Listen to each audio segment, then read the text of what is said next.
नाजरीन, पिछली कई दहाइयों से अमेरिका में असलहे की खरीदो फरोख्त की वजह से मुआशरे में बुरे असरात डाले हैं। जहां एक तरफ अमेरिका में क्राइम्स में दिन ब दिन इजाफा हो रहा है, तो वहीं पर अमरीकियों में अदम बर्दाश्त में भी इजाफा हुआ है, जिसकी वजह से छोटी छोटी बातें पर लोग एक दूसरे को मार देते हैं। तो इसी हसास मामले पर 2020 में एक फिल्म बनाई गई थी जिसका टाइटल था रन हाइड फाइट। अगरचे ये फिल्म एक मुतनाज़ा मौजू पर मबनी थी, जिसकी वजह से हॉलीवुड की कई बड़ी कंपनियां इसे खरीदने से हिचकिचा रही थी, लेकिन बाद में दी डेली वायर ने फिल्म के स्ट्रीमिंग हुकूक हासिल किए और इसे अपने प्लेटफॉर्म पर रिलीज किया। तो चलिए बना टाइम वेस्ट किए शुरू करते हैं आज की मूवी की एक्सप्लेनेशन को।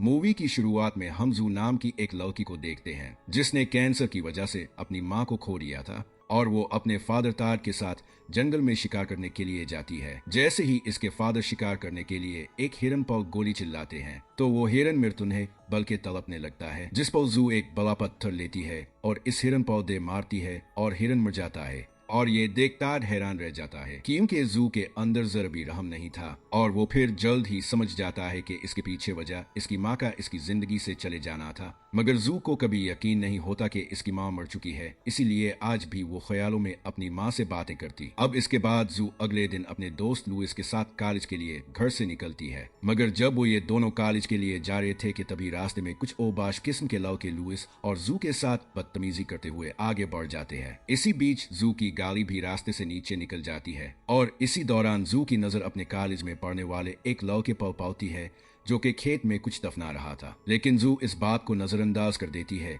क्योंकि क्रिस नाम का वो लड़का अक्सर ऐसी हरकतें करता रहा था। अब जू जब अपने कॉलेज में पहुंचती है तो वो नाम की एक लड़की को बात रोम में कुछ छुपाते हुए देखती है और जब जू ने इस जगह तलाश करने की कोशिश की तो इसे कुछ नहीं मिलता। अब इसी बीच शहर में मुख्तलिफ जगहों पर धमाकों की गूंज शुरू हो जाती है और दूसरी तरफ एक वैन स्कूल की कैंटीन का दरवाजा तोड़ते हुए अंदर आ जाती है और इस कार से वही लड़के बाहर निकलते हैं जिन्होंने कुछ देर पहले जू और लुइस को छेड़ा था और वो अब वैन से बाहर निकलते ही कुछ स्टूडेंट पर गोलियां चलाकर उन्हें मार देते हैं। और तब हमें पता चलता है कि शहर में वो धमाके उन्होंने ही किए थे ताकि ये लोग पुलिस का ध्यान वहां भटका कर खुद कॉलेज पर कब्जा कर सके। और अब गोलियों की आवाज सुनकर जू को भी पता चल गया था कि इनके कॉलेज पर टेररिस्ट ने हमला कर दिया है, इसीलिए जू खुद को बचाने के लिए बात रोम की छत से बाहर निकलने की कोशिश करती है, मगर इसके वजन से छत का एक दरवाजा टूट जाता है जिसकी आवाज सुनकर एक टेररिस्ट अंदर आता है। मगर तभी एक बड़ी उम्र की लेडी जो वहां काम करती थी वो जू को बचाने के लिए खुद को टेररिस्ट के हवाले कर देती है,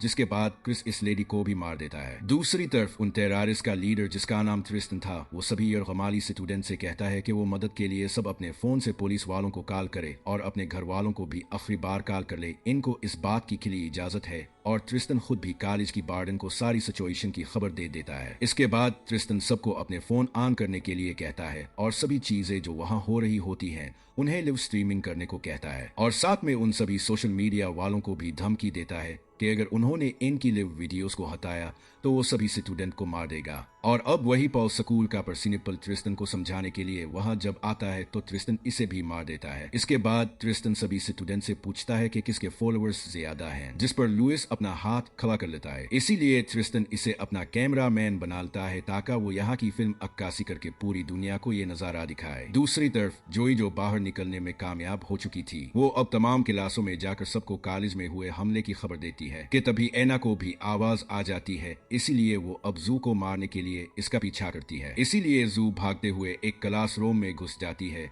जो पूरा क्लासरूम गुब्बारों से भिला हुआ था। इसीलिए जू इसका फायदा उठाते हुए एना पर हमला कर देती है और फिर फाइट के आखिर में जू एना को गेंद से शूट कर देती है। आगे हम देखते हैं पुलिस वालों को ट्रिस्टन के घर का एड्रेस मिल चुका था, लेकिन वहां पर पता चलता है कि ट्रिस्टन ने अपनी मां को भी मार दिया था। दूसरी तरफ ट्रिस्टन क्रिस को इस रोम का लीडर बनाकर दूसरी क्लास रोम में चला जाता है, जहां पर वो इस क्लास रोम की टीचर के कपड़े उतरवा देता है। दरअसल ये टीचर भी किसी वक्त ट्रिस्टन को पलाती थी। दूसरी और क्रिस अपने अब से बातें करके लड़ रहा होता है, जिससे देखकर लगता है कि वो दिमागी तौर पर बीमार था। इसीलिए वो अब गुस्से में आकर पुलिस वालों पर फायर खोल देता है। गोलियों की आवाज सुनकर ट्रिस्टन भी वापस आ जाता है। दूसरी तरफ जू एक किप नाम के एक टेररिस्ट को पकड़ लेती है जो बताता है कि एक मर्तबा कुछ लड़कों ने इसे सब क्लास वालों के सामने नंगा किया था, जिस पर पूरी क्लास समेत इनके टीचर भी इस पर हंसने लगे। इसीलिए वो अब सब लोगों से बदला ले रहा है। जिस पर जू इसे समझाती है कि हो सकता कि वो लोग किसी और वजह से हंस रहे हों और आज जो तुम इतने लोगों को मार रहे हो वो सब तुम्हें फिर किस नाम से याद करेंगे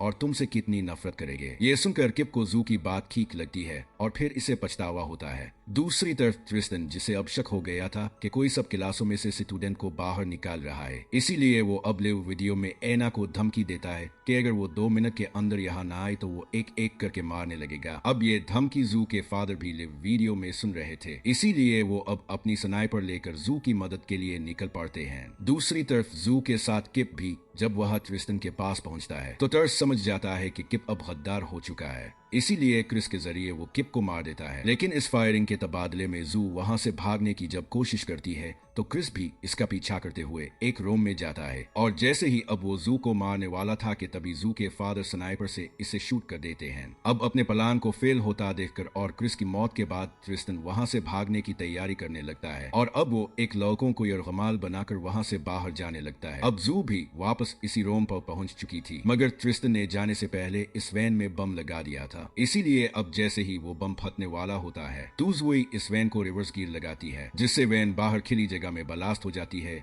और उस तरह जू ने सब स्टूडेंट को बचा लिया था, जिस पर पुलिस ऑफिसर भी इसकी इस बहादुरी पर काफी अपरिचित करता है। मगर इसी दौरान जू की नजर एक आदमी की तरफ पड़ती है जो कि जंगल की तरफ भाग रहा था। जू अपने फादर की गेंद लेकर जब इसके पीछे जाती है तो वो देखती है कि ये तो ट्रिस्टन ही था जो कि कुछ पैसों और पासपोर्ट के साथ वहां से भागने की फराग में था। तो जू अब ट्रिस्टन को भी स्नाइपर गेंद से शूट करके मार देती है और इसी के साथ ये मूवी यहीं पर खत्म हो जाती है।